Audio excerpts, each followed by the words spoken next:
Kita lihat dulu sekarang di firman Allah yang di sini di dalam Al-Qur'an. Jadi kita hubungkan tadi hal yang berkaitan dengan hadis Nabiullah Muhammad yang dunia sebagai sijnul mukmin wa jannah al-kafirin. Di dalam Al-Qur'an Allah menceritakan satu kelompok manusia, wa minhum may yaqulu rabbana atina fid dunya hasanah wa fil akhirati hasanah wa qina adzabannar. Jadi ini adalah kelompok yang Allah ceritakan, yang ini kelompok yang Allah juga cocok dengan kelompok ini.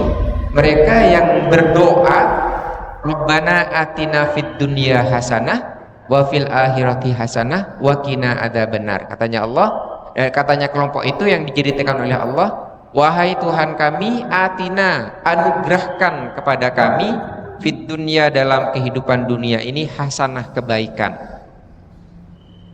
wa fil akhirati hasanah, dan juga anugerahkan kepada kami kehidupan akhirat itu yang penuh juga dengan kebaikan, wa qina adzabannar, dan jauhkanlah kami dari siksa api neraka.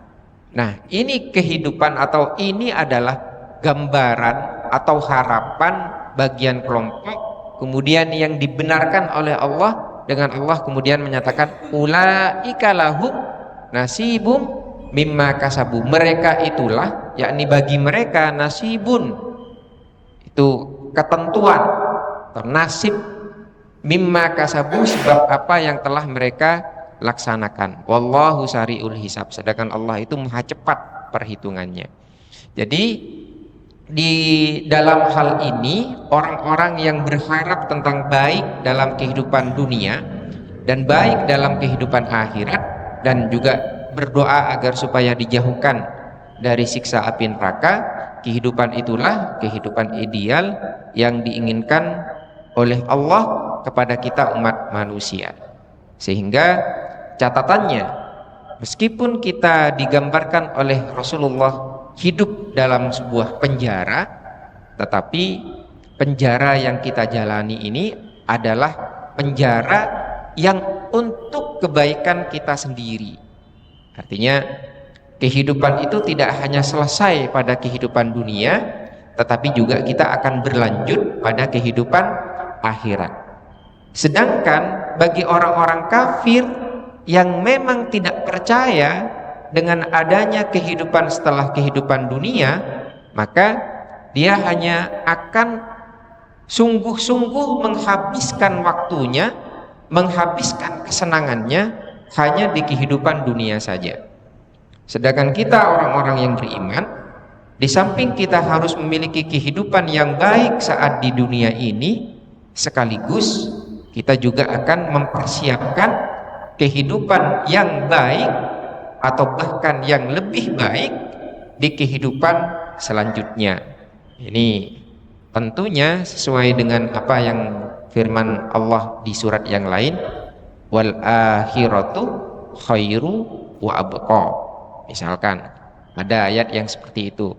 Ada juga ayat wa innad daral akhirah lahiyal hayawan, dan seterusnya dan seterusnya. Itu adalah ayat-ayat di dalam Al-Quran yang mendukung bagaimana kita menjalani kehidupan di dunia ini, dan nanti memberitahukan bagaimana kita harus mempersiapkan kehidupan setelah kehidupan dunia ini. Barangkali itu dulu sebagai prolog. Monggo kalau dilanjutkan dengan tambahan keterangan ataupun dengan pertanyaan. Monggo dipersilahkan.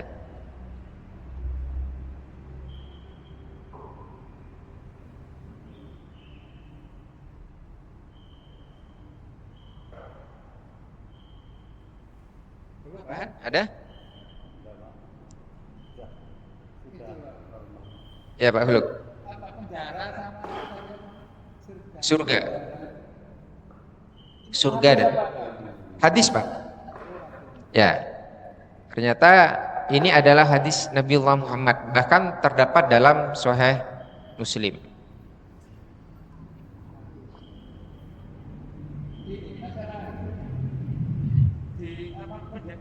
kalau orang mukmin di dunia merasa penjara gitu kan? Penjara.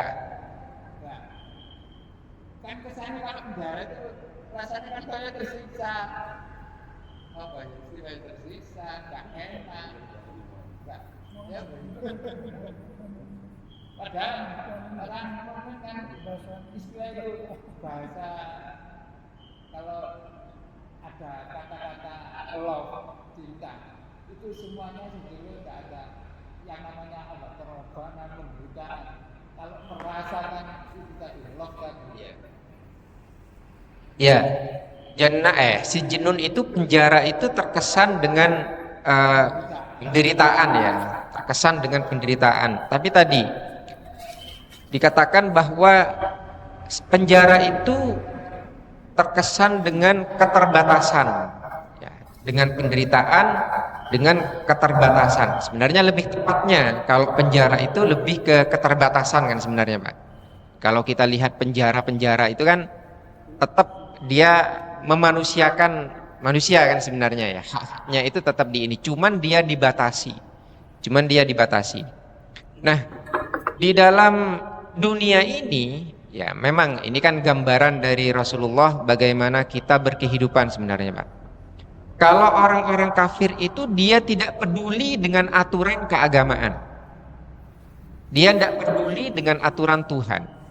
Nah, sedangkan kita orang-orang yang beriman itu sangat peduli sekali dengan aturan Tuhan, dengan aturan agama. Tentunya nanti kalau kita bawa lebih jauh, yang tadi misalkan Pak Huluk, kalau sebenarnya kita sudah ada dalam cinta, itu semuanya terasa nikmat gitu. Nah, ini tentu saja memang demikian, dan untuk mengarah ke sana harus ada perenungan-perenungan atau pemikiran-pemikiran yang mendalam untuk merasakan hal tersebut. Tapi secara apa ya? Secara kasat mata, Pak. Secara kasat mata, kehidupan dunia itu memang penuh keterbatasan, bukan penuh ya. Memang ada keterbatasan bagi orang-orang yang beriman. Berbeda dengan orang-orang yang kafir, yang tidak peduli ya dengan aturan. Misalkan, ini satu hal misalkan ya, bagi orang yang beriman, pergaulan terutama dengan lawan jenis, itu hanya boleh bagi mereka yang berpasangan secara sah. Itu, ya, ini salah satu contoh misalkan. Bagi orang yang beriman, pergaulan itu dibatasi bagi pasangan yang sah, tidak boleh pada yang lainnya, kan gitu Pak Huluk ya. Ini orang-orang yang beriman. Bagi orang-orang kafir, pergaulan itu bebas dengan siapa saja, ya toh Pak, boleh dengan siapa saja. Itu bagi orang-orang kafir, dia tidak harus ikut aturan dari keagamaan. Itu. Padahal realitanya, sekarang kita lihat realitanya.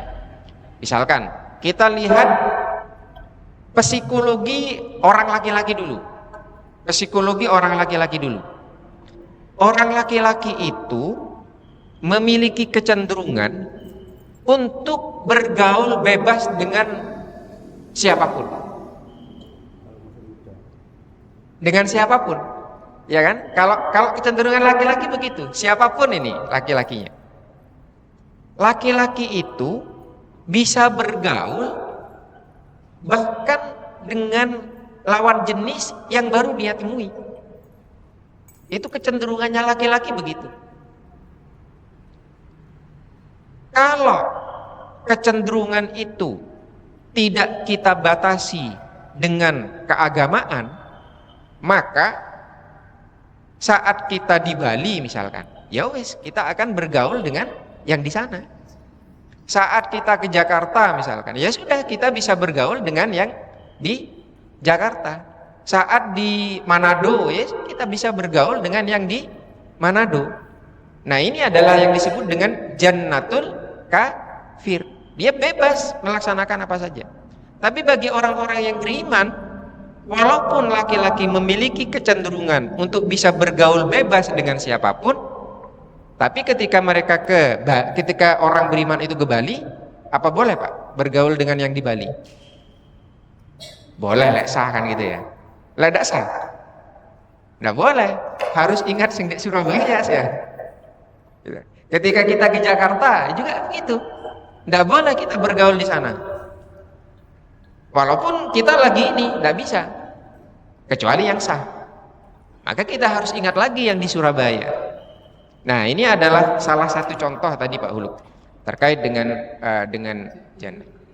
Mukmin dan kafir itu apa berlawanan? Maksudku gini, kalau seperti kafir itu kan kufur, nah mukmin itu apakah kufur itu kan tertutup, nah ini terbuka. Kalau terbuka itu sepertinya itu muslim pasrah, berarti berarti lawan dari kafir itu pasrah, aslama. Nah maksud itu muslim ambek mukmin itu tingkatannya. Nah itu maksudnya gini Pak.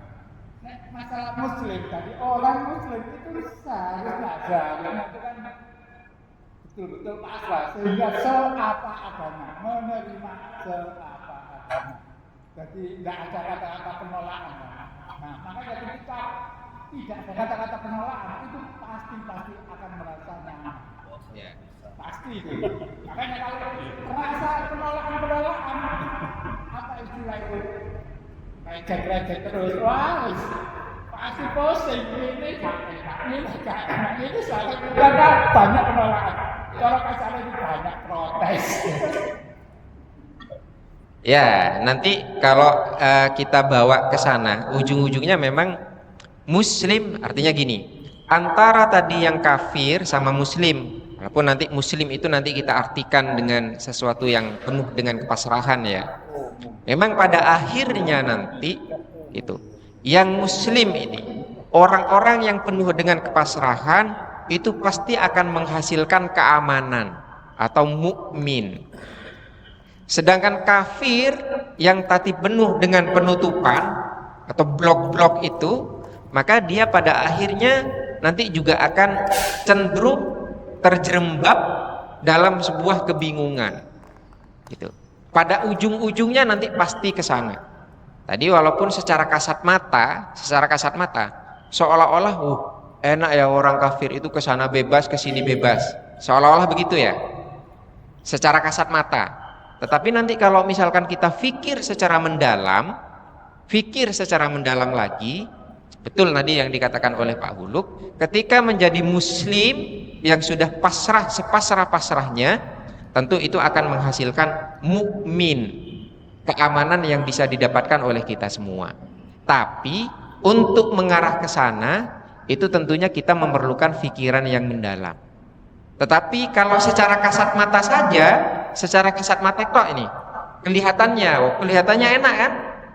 Orang ini kan orang yang tidak terikat dengan keagamaan itu seolah-olah kan enak kan? Ya.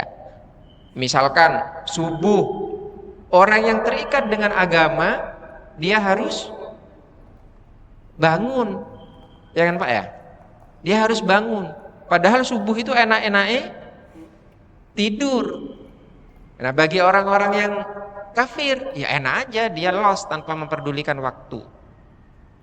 Tetapi kalau misalkan ngomong lagi secara hakikat tadi yang dikatakan Pak Huluk, muslim itu sebenarnya kalau pasrah total itu nanti menghasilkan mukmin, sebuah rasa aman.